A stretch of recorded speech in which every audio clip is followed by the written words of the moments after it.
জানাবো পিয়ার দাবি নিয়ে কত দূর যাবে ইসলামী দলগুলো। জামায়াত ক্ষমতায় গেলে ভাঙাচোরা শিক্ষা ব্যবস্থা থাকবে না বলছেন শফিকুর রহমান। এবং সর্বশেষ জানাবো যে কারণে জামায়াতে ফিরলেন এডিপার্টি সুলাইমান চৌধুরী। এতক্ষণ শুনছিলেন সংবাদ শিরোনাম, এবারে বিস্তারিত। তবে তার আগে অনুরোধ থাকবে আমাদের চ্যানেলটি সাবস্ক্রাইব করে বেল আইকনটি ক্লিক করুন। পিয়ার দাবি নিয়ে কত দূর যাবে ইসলামী দলগুলো। আগামী ফেব্রুয়ারিতে ত্রয়োদশ জাতীয় সংসদ নির্বাচনের ভোট গ্রহণের কথা জানিয়েছেন অন্তর্বর্তী সরকারের প্রধান উপদেষ্টা অধ্যাপক ডক্টর মোহাম্মদ ইউনূস। নির্বাচন কমিশনও সেই সময়ে নির্বাচন আয়োজনের প্রস্তুতি নিয়েছে। এখন রাজনীতির মাঠে সবচেয়ে আলোচনা চলছে নির্বাচন পদ্ধতি নিয়ে। আনুপাতিক প্রতিনিধিত্ব পদ্ধতিতে নির্বাচন ব্যবস্থা চালুর দাবিতে আন্দোলন করছে 7টি ইসলামী দল। পিয়ার সহ 5 দফা দাবিতে তারা রাজধানী থেকে শুরু করে সারা দেশে কর্মসূচি পালন করছে। তবে এই দাবি নিয়ে কতদূর যেতে পারবে এসব দল তা নিয়ে রাজনৈতিক অঙ্গনে দেখা দিয়েছে সংশয়। যদিও স্বাধীনতার পর দেশে কোনো জাতীয় নির্বাচন কখনো পিয়ার পদ্ধতিতে হয়নি। যদিও ইসলামী দলগুলোর বাইরে অন্যান্য রাজনৈতিক দলের অবস্থান এই নিয়ে ভিন্ন। জাতীয় নাগরিক পার্টি ও গণ অধিকার পরিষদের নেতাদের কেউ কেউ সংসদের উচ্চকক্ষে পিয়ার সমর্থন করলেও নিম্নকক্ষে এই প্রক্রিয়ার বিপক্ষে মত দিয়েছেন। তবে এখন পর্যন্ত এই বিষয়ে দল দুটি আনুষ্ঠানিক কোনো সিদ্ধান্ত জানায়নি। সংস্কার বা জুলাই সনদের আইনি ভিত্তি না হলে নির্বাচনের পরে তা বাস্তবায়ন করা হবে কিনা সেই সন্দেহ রয়েছে।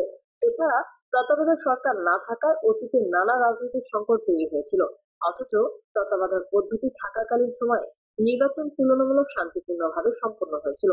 বর্তমান প্রেক্ষাপটে পিয়ার সিস্টেমই হলো ফ্যাসিবাদ ঠেকানোর সবচেয়ে কার্যকর উপায়।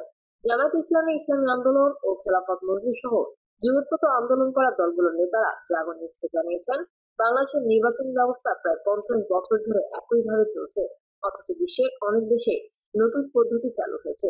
অতীতে তত্ত্বাবধায়ক সরকার ছিল, সেটি কার্যকর প্রমাণিত হয়, জনগণের আস্থা তৈরি হয়েছিল। তাই এখন নির্বাচন ব্যবস্থা সংস্কারের দাবিও জোরালো হচ্ছে।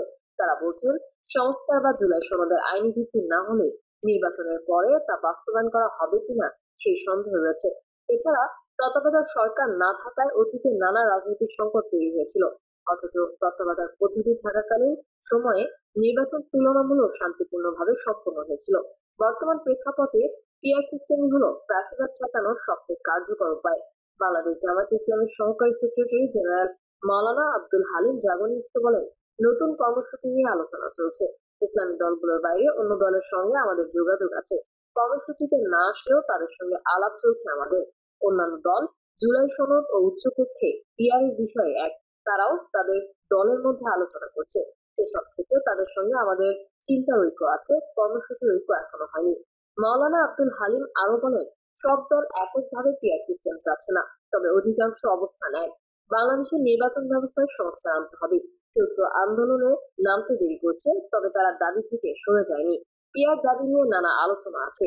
এই দাবি নিয়ে পক্ষে বিপক্ষে লোক আছে, সবার স্বার্থ আছে, সবাই নিজের অবস্থান জানাচ্ছে। এটা একান্তই তাদের ব্যাপার। তারা আন্দোলন করে কতটা সফল হবে এটা আমাদের বলার বিষয় না। বদিউল আলম মজুমদার, নির্বাচন ব্যবস্থা সংস্কার কমিশনের প্রধান, ইসলামী আন্দোলন বাংলাদেশের মহাসচিব অধ্যক্ষ মাওলানা ইউনূস আহমেদ জাগো নিউজকে বলেন, 5ই আগস্টের পর থেকে পিআর দাবি জানিয়ে আসছি। এটা জনগণের দাবি। আমরা আমাদের লক্ষ্যেই আছি। 26 সেপ্টেম্বর উপজেলা পর্যায়ে আমাদের আন্দোলন শেষে নতুন কর্মসূচি আসবে। পিআর সহ 5 দাবি নিয়ে যারা আন্দোলন করছি সবাই একসঙ্গে সিদ্ধান্ত নেব।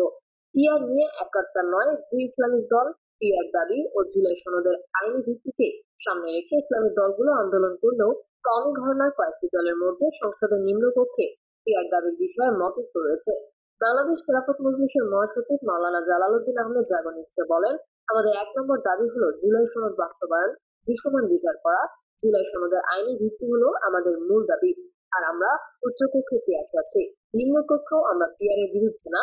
নিম্নকক্ষে পিআর হলেও সমস্যা নেই, তবে এটা নিয়ে আমাদের মাথা ব্যথা নেই। এছাড়া পিআর আমাদের একমাত্র দাবি না। আমাদের আন্দোলনের মূল কথা হলো জুলাই সনদের আইনগত ভিত্তি তৈরি ও বাস্তবায়ন করা এবং নির্বাচনে সবার জন্য লেভেল প্লেইং ফিল্ড তৈরি করা। এরপর সংস্কার ও বিচার প্রক্রিয়া শুরু করতে হবে। তবে আমরা ইসলামী দলগুলো একসঙ্গে বসে পরবর্তী কর্মসূচি দেব। অ্যাডভোকেট জাহাঙ্গীর হোসেন। মাওলানা জালালউদ্দিন বলেন, উচ্চকক্ষে পিআর দাবি ঐকমত্য কমিশনে পাশ হয়েছে, কিন্তু বিএনপি এখানে নোট অফ ডিসেন্ট দিয়েছে। উচ্চকক্ষে পিআর একেবারেই সহজ বিষয়, এটা হওয়া জরুরি। খেলাফত মজলিসের সিনিয়র যুগ্ম মহাসচিব অ্যাডভোকেট জাহাঙ্গীর হোসেন জাগো নিউজকে বলেন, আমরা স্পষ্ট করে বলি, নিম্নকক্ষে পিআর চাই না, আবার উচ্চকক্ষ পিআর ছাড়া চাই না। যদি পিয়ার থাকে তবে আমরা উচ্চকক্ষ মেনে নিতে রাজি আছি, না হলে সংসদে উচ্চকক্ষের দরকার নেই। অ্যাডভোকেট জাহাঙ্গীর আরো বলেন, আমাদের আন্দোলনের মূল কথা হলো জুলাই সনদের আইনগত ভিত্তি তৈরি ও বাস্তবায়ন করা এবং নির্বাচন সবার জন্য লেভেল প্লেইং ফিল্ড নিশ্চিত করা। এরপর সংস্কার ও বিচার প্রক্রিয়া শুরু করতে হবে। তবে আমরা ইসলামিক দলগুলো একসঙ্গে বসে পরবর্তী কর্মসূচি দেব।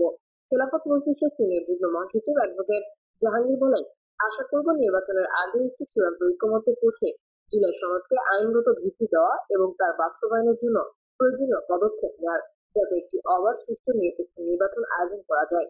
অন্যদিকে দেশের অন্যতম বড় রাজনৈতিক দল বিএনপি শুরু থেকেই পিয়ার ব্যবস্থার বিরোধিতা করছে।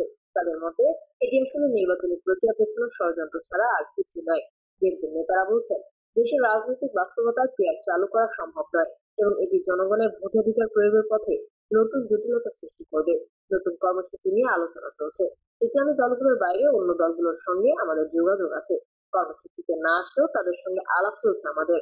অন্যান্য দল জুলাই সনদ ও উচ্চকক্ষ পিয়ার এই বিষয়ে এক, তারাও তাদের সঙ্গে তাদের দলের মধ্যে আলোচনা করছে। এসব ক্ষেত্রে তাদের সঙ্গে আমাদের চিন্তার ঐক্য আছে, কর্মসূচির ঐক্য এখনো হয়নি। মাওলানা আব্দুল হালিম।